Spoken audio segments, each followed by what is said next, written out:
Welcome to Rooted with Melissa Kroonenberg, where we dive deep into meaningful conversations about personal growth and well-being. I'm your host, Melissa Kroonenberg, and today's episode is about something we can all relate to: anxiety. I'm thrilled to be joined by Ezza Shazada, a talented therapist who's a beloved member of the nuances therapy team and has done a lot of wonderful work with anxiety in her practice. Ezza, welcome to the podcast. And thank you for having me. I'm so excited to be here. As you said, I think anxiety is a very relatable topic that a lot of us would like to hear more about.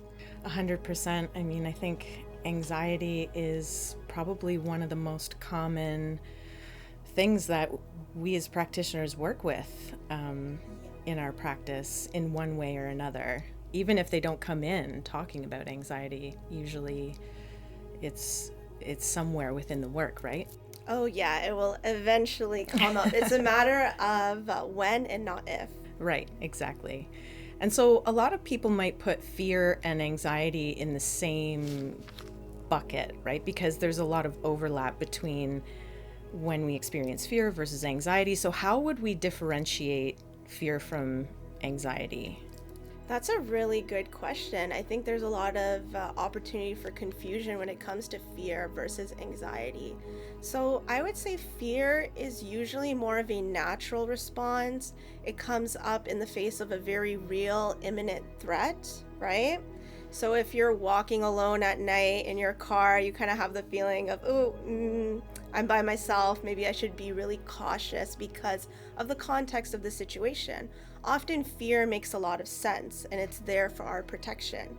Whereas anxiety can feel very similar to fear, but in actuality, when we really slow down and examine it, it could be coming from a place of worry that's more hypothetical or moving away from something that we think might happen when in actuality it might not actually happen.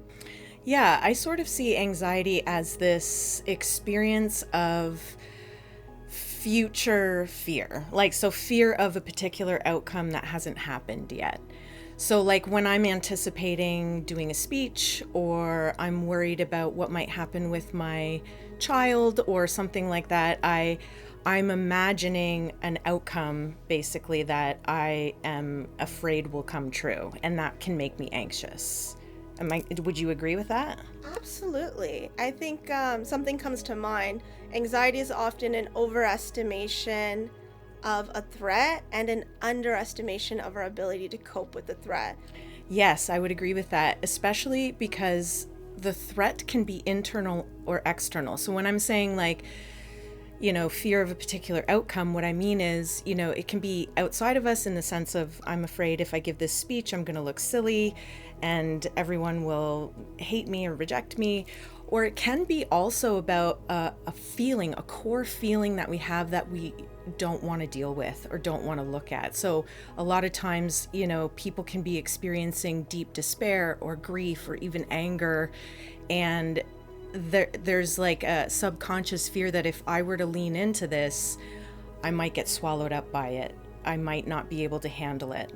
And because of that, they stay away from it, but it causes anxiety because ultimately they're trying to control how they feel. Does that make sense? Yeah, that makes a lot of sense. And I think it can be confusing for a lot of people because, as you said, anxiety can come with anger or other feelings. So it's really such a mixed bag of emotions.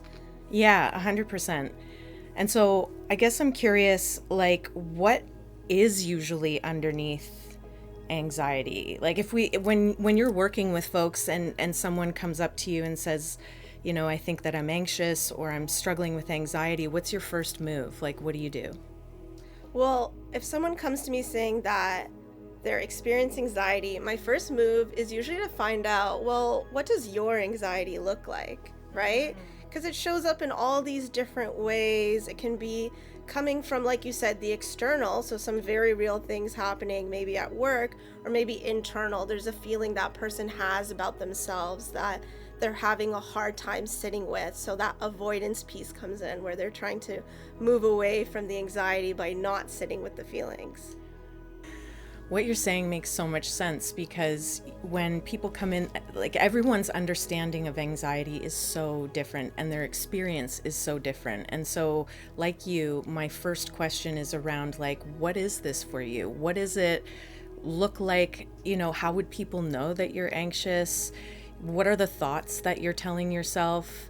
What is it that you get caught in specifically around anxiety? Is it like, I hate how it feels and then that makes me more anxious? Is it that I am worried about something in particular happening? And what would be the worst part of that for you? What is it that you're actually afraid of? Does that make sense? Yeah, absolutely. Because I think a lot of the time, anxiety is kind of a cover of something deeper that's going on. Mm-hmm. Yeah, and it can look so different for everyone. But ultimately, there's some sort of subconscious feeling or something deep down that's triggering the anxiety. Mm-hmm. Right. And so, how would you differentiate? Because a lot of times, you know, people will say, but my anxiety helps me, you know, which I think there can be some confusion too over, like, what a healthy stress response is, because anxiety can be felt on such a large continuum from stress all the way to panic, right? And so there's a natural stress response we have to events in our lives that feel, anything that feels really important or big, we have a stress response to. And that stress response can be really helpful in the sense that it, you know, can give us more energy, right? We are still getting, you know, a bit of adrenaline or some cortisol, which can help enhance our focus or help us, you know, with energy or perform well in certain circumstances or strategize and plan. But there's a point where it tips over into something less healthy that might be more problematic for people. Would you agree? Absolutely. And as you're talking about this, some past work of mine is actually coming to mind. So, as you mentioned, anxiety can be something that fuels us to actually get our gears going, in the sense that maybe it makes us sit down, reflect, think, and strategize what our next move can be. But sometimes it can be a slippery slope. So when we're using something like organization tools to help us with anxiety and get us on track, that can be a really healthy stress response. But sometimes when the anxiety is more on the unhealthy side of the continuum, we may over research, we may over control certain aspects of our lives to help calm that anxiety in a way that it's actually taking away from us rather than helping us. Exactly. Like, when that stress response becomes too big or the anxiety gets too big, more cortisol and more adrenaline, more of those hormones comes flooding in and can actually make planning, strategizing, thinking through things harder, essentially, because it will shut down the prefrontal cortex or executive function. Yes, and I'm glad you brought that up. So, anxiety is not only just a feeling, but all feelings we have, including anxiety, actually show up in our body in some very real ways. That's why sometimes anxiety can really feel like it's out of our control. So, as you mentioned, parts of the brain shutting down. I don't know if it's ever happened to you before where you've been so anxious and all of a sudden you can't talk and you can't think. And that's because that part of your brain for language processing is kind of shutting down. Yes, I have had that experience, and it's a total nightmare. It's very disorienting when you experience that flood of cortisol and adrenaline that ultimately shuts down your prefrontal cortex. You know, a lot of people might relate to it in the sense that, you know, you have a fight or an argument, or you go through something serious or stressful, and then afterwards you think about, gosh, I wish I could have said this, or I wish I would have done that, or I wish I had thought of this. You know, those are usually signs that you got flooded in that moment, you know. And sometimes we can't even remember the event at all because, you know, it shut down memory. It was so intense, you know. Exactly. And I think it just goes to show how powerful our emotions can be sometimes, that they impact our brain to do things that we don't understand that the brain is doing, and comes out in our behavior. And sometimes we're not realizing that it's more than just mind over matter, right? There's actually some physical component happening in our body. So sometimes people come in and they're pretty aware of their experience of anxiety, and they'll share that with me and we'll explore what that looks like. A lot of times though, people seem to come in and they discuss what they're struggling with, and it turns out that anxiety is a big part of their struggle, but they are completely unaware of this. Have you experienced this in your practice? Absolutely. A lot of the time people come in knowing that something is not quite right, and it's not until we actually sit down and I start to understand what their present process looks like that we can actually bring it out into the room, that that actually sounds like anxiety. And a lot of the time the client might not notice because they've just been doing the same thing for so long that they've not actually realized that they've been in an anxious state for such a prolonged period of time.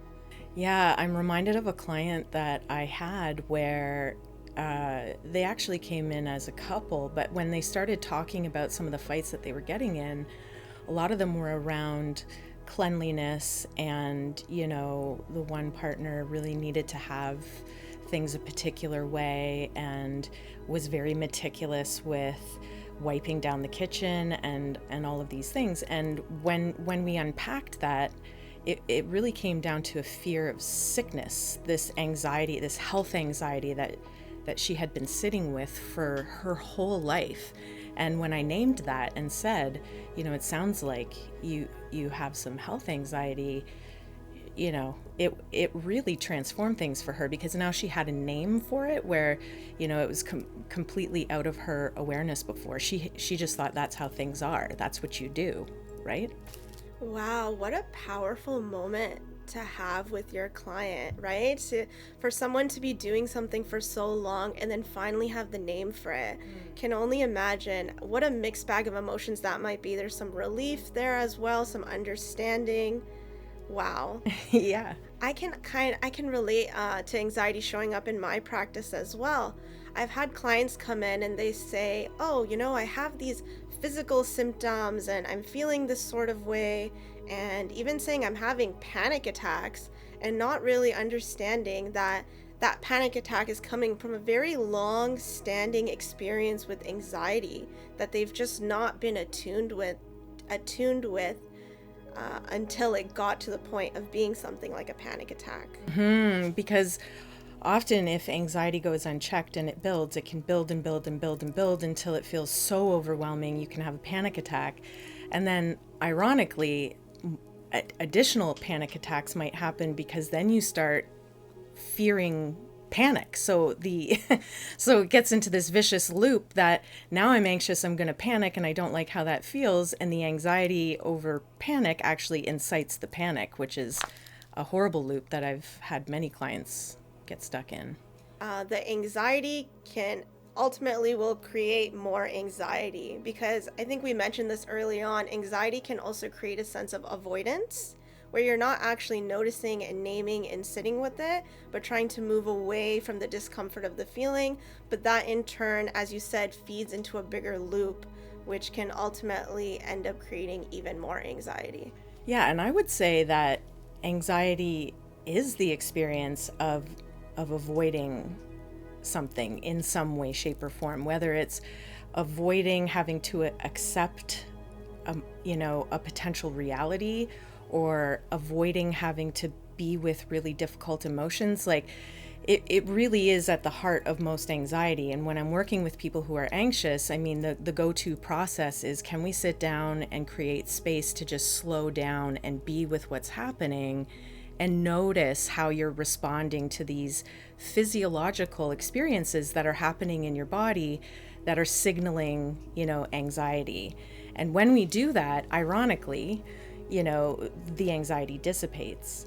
And I mean, this makes a lot of sense, because from an evolutionary perspective, if we move towards something uncomfortable, let's say like a fire or a hot stove, the natural reaction is obviously to sort of like move back. I mean, that's adaptive. That's good, right? We want to avoid pain. But when it comes to psychological pain or distress, it's actually the opposite. The more we move away from it, the more we avoid it, even inadvertently, even subconsciously, the worse the psychological pain or the anxiety in this case gets. So, what you're saying then, a step towards kind of working with or learning to manage our anxiety is to acknowledge it and even accept it as being a part of us? 100%. And I think alongside this comes the ability to be able to accurately name what's happening for you, because a lot of times people are experiencing anxiety, but it's not showing like anxiety. Like a lot of times it can feel like irritability in the system, or it can look like hostility. Like a lot of times when I'm working with people, especially couples, the emotional responses they're getting from their partner do not look like anxiety. They don't look like fear. They look like, anger or hostility or irritability, when really, if I go underneath that, at the heart of it is really this, fear or anxiety about something that's happening between them. Absolutely. Anger is often a front for something else that's going on, and anxiety is a very powerful motivator and a really uncomfortable emotion. So I can definitely relate with that as well, where anger will show up, and when we sit with the anger long enough, we actually realize that anger is this kind of big, scary front, and there's tiny little anxiety sitting behind it. Yeah, I mean, tiny or big. I mean, I think it could be both, right? Depending on the situation. And so physiologically, what would people experience that could indicate to themselves that maybe they're experiencing some anxiety? Like what would you say that is? Yeah, so I think anxiety can show up in so many different ways that look so different for us. Some of the more common things is maybe feeling a tingling sensation, like maybe if you're about to do a presentation or something like that, you might feel a bit of tingling in your body. It can even show up as stomach issues. I don't know if anyone's ever had that experience. Maybe you're in school or you're writing a paper and you're like, why do I have to go to the bathroom 5 times in the past hour? Like, what's going on, right? It can also be more severe. Let's say you're kind of in an anxiety loop or spiral. You may experience shortness of breath. You might feel your heartbeat accelerating. That's a very common one as well. Yeah, I've also noticed, if you have sweaty palms or even cold extremities, that can point to anxiety as well in the body. And then you might also notice racing thoughts, right? Like racing thoughts or rumination, which is often a common symptom of anxiety, and shallow breathing, because as soon as we get into that state of sympathetic energy, meaning like that fight or flight state, which can get triggered with anxiety or comes alongside it, we start breathing really shallow in our chest. Sometimes it feels like we can't quite catch a full breath. And this is where it's most important to kind of move your breath down into your belly so you can activate the parasympathetic nervous system, which is responsible for calming us down. Absolutely. I think what you mentioned, fight or flight, that's actually a pretty scary state to be in, right? It's kind of like almost not, doesn't have to, but can be preceding a panic attack. So for anyone who's ever had a panic attack, it's to add on to what you said, the shortness of breath, right? The heartbeat. It could also feel like bells are ringing inside of you, alarm bells, like the feeling that something is wrong. And another thing that I wanted to touch on, rumination. So overthinking. I think overthinking is something a lot of us do all the time when we're not feeling certain about something. Right. And I mean, ultimately, the anxiety is pushing us to think because it's trying to solve a problem. Like it wants, which again comes back to, if I think hard enough and think enough about this, I can prevent something from happening. It really comes down to avoiding the ultimate outcome, which is why, the antidote for me, I don't know about for you, is always to move towards acceptance. Like, can we be really curious about what's causing this anxiety? What is it that you're afraid might happen? And can we create space for acceptance around what those pieces might look like, or what that reality might look like? Another thing I'm noticing a lot these days, like there's been a lot of conversations, I think, around the general experience of an uptick in anxiety over the last, let's say, 10, 15 years. And what that's about, like clients come to me and they say, like, I've never been experiencing this anxiety before, or I haven't felt this type of feeling before, or my kids are so anxious, and why are kids so anxious these days? You know, these are questions I get asked a lot. And one of the things I tell people that I think is, you know, important to understand is that with the rise in technology, which has been so wonderful for so many things and has so many different applications to help us and to be used as a tool, part of the consequence of that is that we spend less and less time being bored or without, you know, mental stimulation. And the brain really needs the experience of boredom or, you know, having little stimulation in order to go through its natural process of, you know, handling the input that it's been getting throughout the day, or processing feelings or thoughts or emotions. And when that doesn't happen, then you know, the experience of distress increases. And the thing is that, like we talked about before, it feels uncomfortable to be with that distress. And our phones are on us all the time, or we can listen to a podcast, or we can watch TV. I mean, it's so accessible to distract ourselves. So, you know, it's so easy to distract ourselves.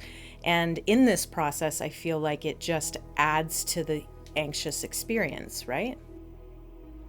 Absolutely. I think you're very right. There's no reason for us to be bored anymore now that we have various forms of media at our disposal at all times. And while that's a really great thing, instead of being bored on your bus ride, it also does take some time away from us to just sit with ourselves and let our brain do its natural thing that it's used to doing, and kind of tinker with something that maybe happened earlier on in your day, and really get a chance to reflect and process. And when the brain goes through that natural process, it can let go of any anxiety or any distress associated with that event, because you got to think about it, you got to figure it out in your own head. But when we don't give ourselves the chance to stop and reflect, then ultimately we kind of rob our brain of having that experience, which is why I think you'll find sometimes, I think we've all had this before, where we go to bed at night and we close our eyes and we're trying to sleep and all the thoughts just flood us. Yeah, exactly. I mean, I'm guilty of this too. Like, I mean, I've noticed even with myself how uncomfortable it is to be bored. Like, I've really been paying attention to that lately, you know, like no matter where I am, I'm acutely aware of where my phone is, and at every, you know, single moment kind of distracted by it or distracting myself with it. And then trying to go to bed at night, and it's impossible because all the input I'm getting throughout the day, or for the last bunch of days, if I haven't really paid attention to any of it, is all sort of flooding my brain. And then ironically, and not in line with good sleep hygiene, I move towards scrolling on my phone or watching a show to distract me further so that I can just fall asleep. And it becomes this vicious cycle.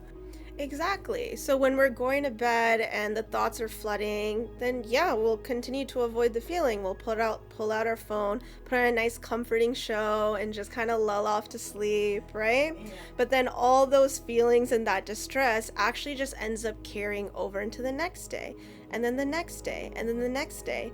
And then before we know it, our body is actually carrying all this stress. And we're like, where did all of this come from? Right, which can then sort of, like we said with the continuum, end up kind of with the buildup, causing a lot of anxious feelings and thoughts and things like that. And it's interesting because, you know, what can people do to help themselves, you know, in this? Because we are inundated with media. I mean, it's really hard to escape, and we need it a lot of the time to function in our lives the way things are set up. And part of me just thinks, like, for myself, I experiment a little bit with letting myself be bored. and my kids, that's another thing, my kids, making sure my kids are bored. I think there's this idea that we should always keep our kids busy, but there's actually a huge function to allowing your kids to be bored when they're younger. And it's remarkable when, you know, at first they're really uncomfortable and you can tell and they're bouncing off the walls, but you let them move past that discomfort and they settle right down. You know, it blows my mind every time I do it. So that's what I've been doing, experimenting with being bored. And what's hilarious is I can't believe how uncomfortable it is. Like, it's so uncomfortable.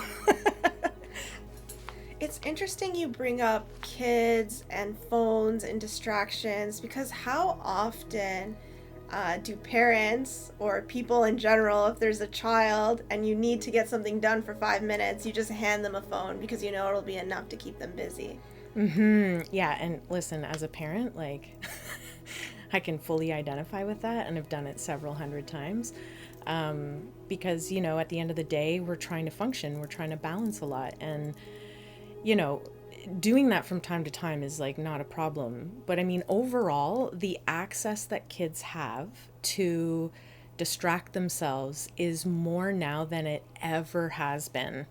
And everything is on demand. So kids don't have to wait for anything. They don't have to spend a lot of time bored because there's always something at their disposal.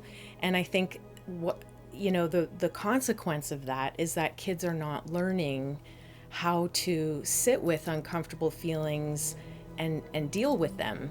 They instantly get scared when they're having big feelings and then want to distract, and so they'll do whatever they can. And this can show up as, like, you know, in intense behaviors or hyperactivity or all kinds of things that parents are just like, oh my gosh, I just need you to calm down.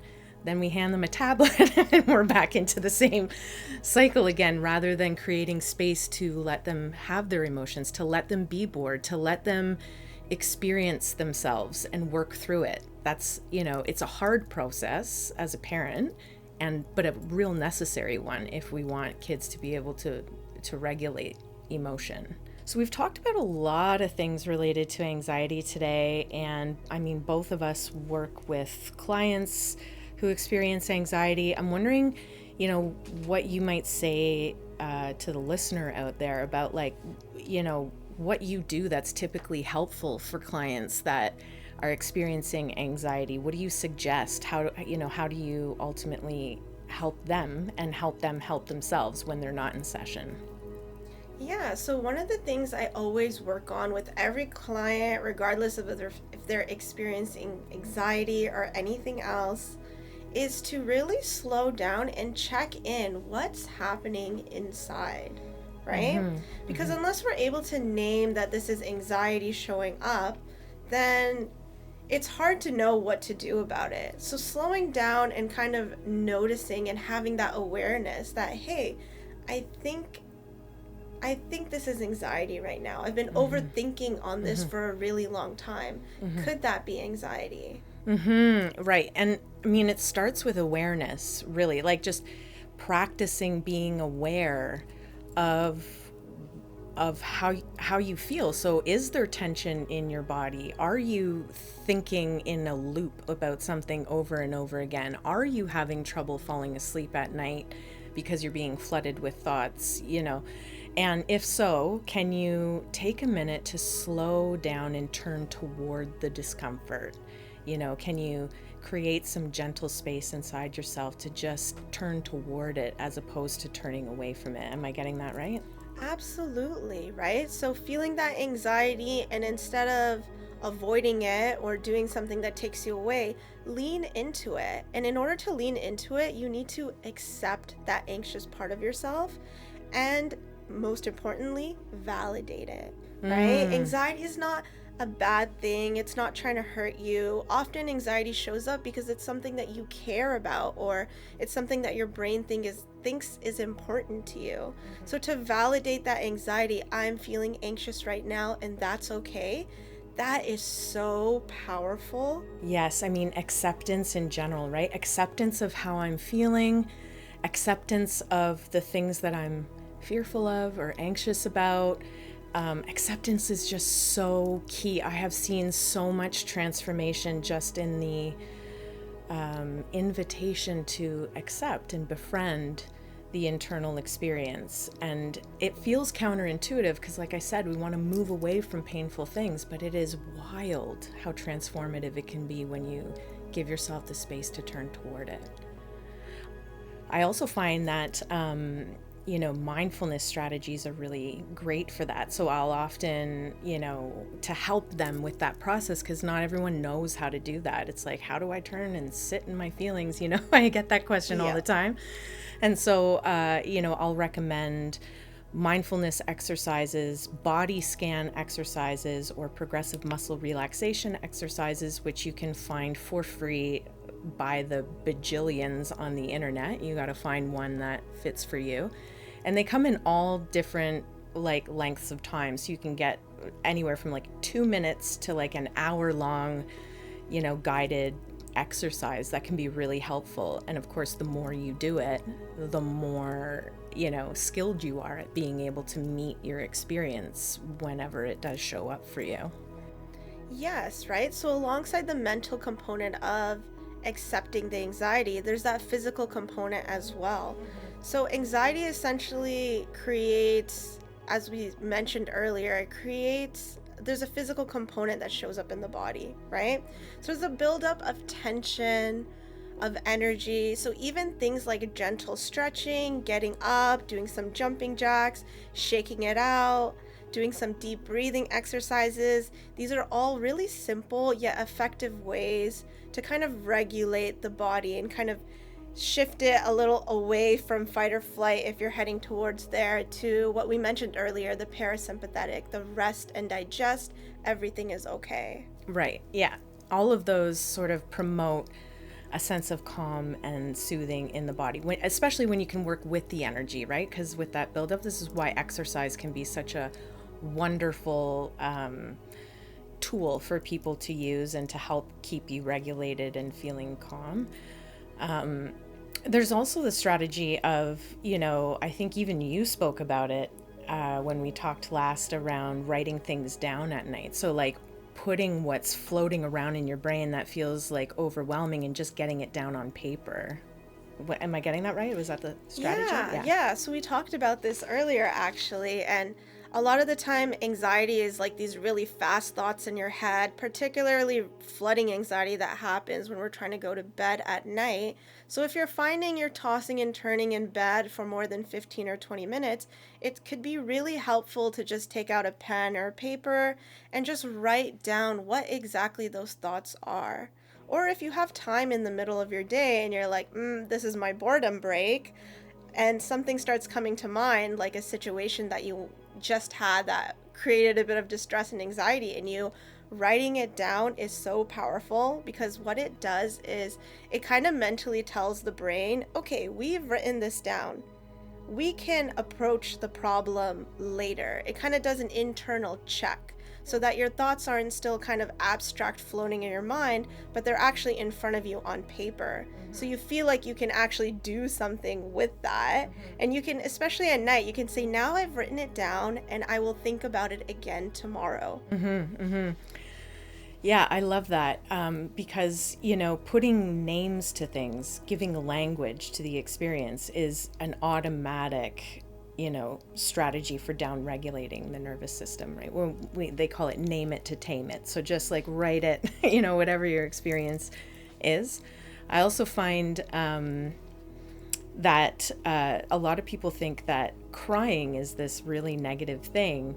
But sometimes with the buildup of stress and tension, you feel like you want to cry, and crying is actually really cathartic. We actually release a lot of the cortisol and other hormones that are causing distress when it gets released in our tears when we cry. So it can be an incredibly cathartic experience if you just let it happen, which usually surprises people when I tell them, just let yourself cry.